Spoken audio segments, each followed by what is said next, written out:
En el siguiente video vamos a tratar el libro Historia de la Secreta de la Argentina, de Iván Carrino, quien es licenciado en Administración, economista, profesor y escritor argentino. En él, el autor dice que las instituciones desconocen la voluntad popular y que se convirtieron en voceros de los intereses subterráneos corporativos. Él ha llamado a este gobierno el Estado profundo. El Estado profundo es una asociación de intereses políticos, empresariales y sindicales, que con ayuda de las instituciones, gobiernos y medios operan por encima y más allá del visible proceso democrático. Primer capítulo. El verdadero círculo rojo. El círculo rojo es una maquinaria de intereses particulares. Los tres grupos de poder que constituyen el círculo rojo son los empresarios que no quieren competencia. A los empresarios no les gusta competir, pues esto achica los márgenes de ganancia y los obliga a innovar. Para eso usan el proteccionismo. Por ejemplo, con trabas a los productos que ingresan desde el exterior. La industria local enfrenta menos competencia y esto permite que los precios sean más altos. Ganan más, pero a costa de los consumidores. Luego tenemos a los sindicatos que se oponen a la productividad. Los sindicatos, con su poder intimidatorio, cortan el tránsito o bloquean salidas como una especie de negociación, imponiendo a veces requisitos que a largo plazo no solucionan el problema laboral y traban la productividad.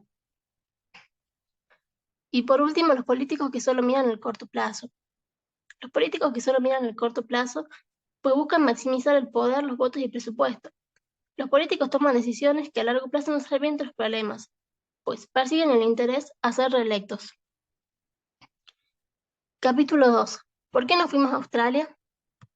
¿Por qué Australia se convirtió en un país tan rico? Por las características de su economía y los derechos de propiedad. Australia es un país con una economía que hace 25 años crece. ¿Cómo se volvió un país tan rico? Pues los derechos de propiedad son la clave. Funcionan como un incentivo económico para la inversión. Este tipo de economía nos recuerda a la economía argentina del siglo XIX y principios del siglo XX, donde hubo un gran crecimiento económico. ¿Por qué nos fue bien al principio? Exportación y agroeconomía. La interacción con la economía inglesa y el predominio de un modelo agroexportador para exportar a Inglaterra la mano de obra y materias primas. Inmigrantes trabajando en el país. La mano de obra que vino del extranjero formó una fuerza social y trabajadora muy grande en el país. Obras como el ferrocarril. El crecimiento del ferrocarril ayuda al comercio nacional e internacional para el transporte de productos. Libre comercio. Había una economía más libre respecto al comercio y respecto por los derechos de propiedad. Esto fomentó el desarrollo de la infraestructura. Frigoríficos e inversión. Hubo una gran inversión en frigoríficos y en exportación a gran escala de carne a Europa, lo que hizo al país uno de los principales exportadores de carne a nivel mundial. ¿Por qué luego ya no? ¿Qué nos pasó? El peronismo. El peronismo se oponía a la doctrina liberal, por lo que crearon instituciones reguladoras de la economía internacional, es decir, la economía estaba dirigida desde el Estado. Inflación. El aumento general en los precios y luego el uso de controles de precios destruyen el valor de la moneda nacional. Controles de precio, la suba de tarifas y la gran estatización. El neoliberalismo.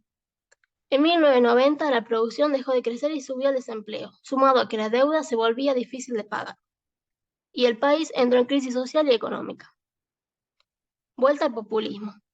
Néstor y Cristina Kirchner buscaron rescatar el primer peronismo e intervencionismo, en un periodo de 12 años de nacionalismo y fervor popular. Usaron medidas de control a las importaciones y un gasto público inflacionario. Capítulo 3. La debacle populista.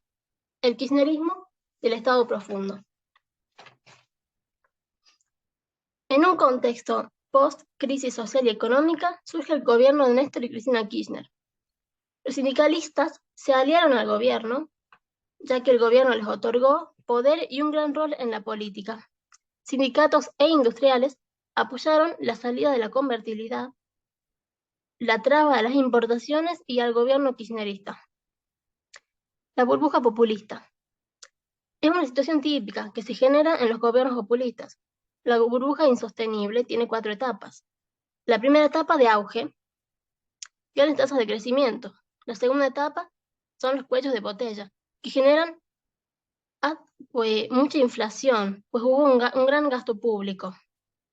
La tercera etapa es la compra de dólares por la inestabilidad económica y luego la consecuente prohibición de compra de dólares. Y la última y cuarta etapa, en la que hay 2 opciones, o profundizar el modelo o aplicar ajuste. El mito del kirchnerismo.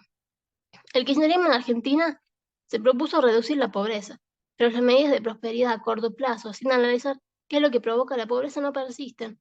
A largo plazo se vuelven a generar conflictos sociales. Las elecciones reflejaron el hartazgo y sacaron al kirchnerismo del poder. Cuarto capítulo. ¿Cambiamos? El nuevo gobierno coincide con un giro en la política de los países de la región. La llegada de Mauricio Macri al poder se vio como un cambio respecto al gobierno anterior. Macri eliminó el cepo cambiario. La inflación bajaba por la política monetaria. Trató de eliminar la heterodoxia inflacionaria y se redujo el gasto público. También a partir de su llegada se generaron ciertos mitos. Si bien Macri ganó las elecciones, gran parte de la población mostró afinidad con las políticas kirchneristas.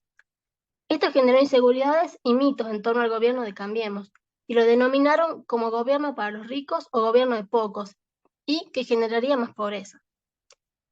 En conclusión, si bien hubo cambios profundos, no lograron sacar los impuestos de gran peso ni eliminar las regulaciones. Capítulo 5. El regreso de los charlatanes.